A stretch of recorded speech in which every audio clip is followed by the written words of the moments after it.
This is Mitchell from Seattle. Are you still taking Shedeur over Caleb Williams? Mitchell, I am still leaning Shedeur. I know last weekend was not kind to either one of these young quarterbacks. I know it was basically a lost weekend for both of them. But I'm here to tell you, I watched the first half, Stanford at Colorado. Shedeur put on a Heisman performance. Shedeur put on a first pick in the draft performance. I know Stanford came in 1-5. They didn't look like a 1-5 football team in the second half. But in the first half, Shedeur went 14 of 18 for 201 yards, 3 touchdowns, no picks. And he, just as important, ran the ball 8 times for 72 yards. And even though I've said publicly several times he does not have his daddy's wheels, because Deion was one of the fastest players in the history of the game, a 4.2 40 guy, all of a sudden I'm seeing flashes of, wait a second, not Deion, but he can move. Yes, he can. He's a better downfield runner than Caleb is. Better downfield, sort of a breakaway runner. It was 29-0 Colorado at halftime, and I'm thinking Shedeur, but the national media still is sleeping on Shedeur. I think a lot of NFL scouts are still sleeping on Shedeur. Then here came the second half. I can't even fathom it. My wife Ernestine's not a big football fan, but she sat with me on Friday night, which is date night, unfortunately. And I said, I'm going to turn it off. I'm going to turn it off at halftime. I said, let me watch just one series of the second half. And then that started happening. And to her credit, she got into it. She started watching it because it was like watching the Titanic go down in slow motion, just sinking into the sea in slow motion.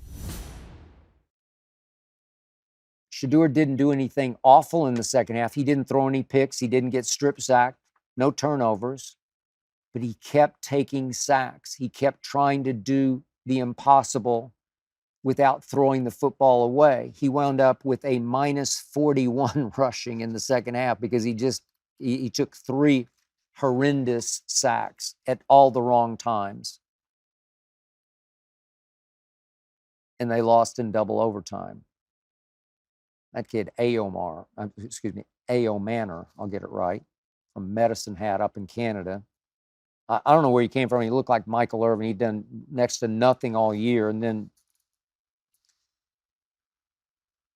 he was unguardable even by Travis Hunter in the second half. I'd never seen anything like it before. But the point was, 24 hours later, I watched Caleb at Notre Dame.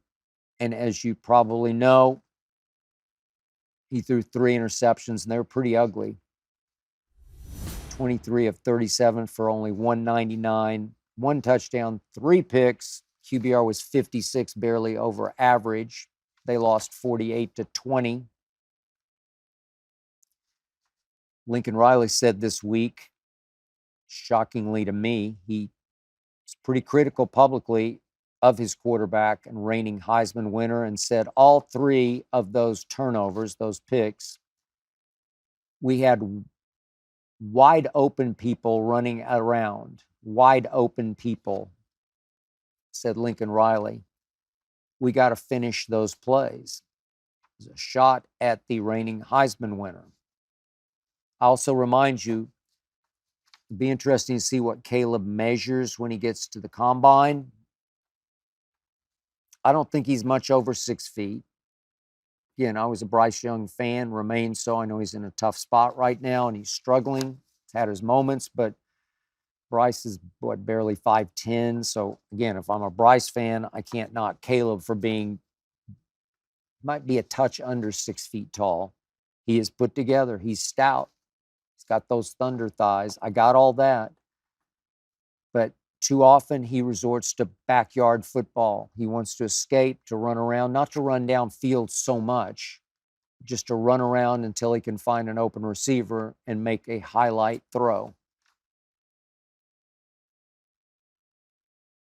He is the college Mahomes. Mahomes has been able to get away with it a little more than Caleb has.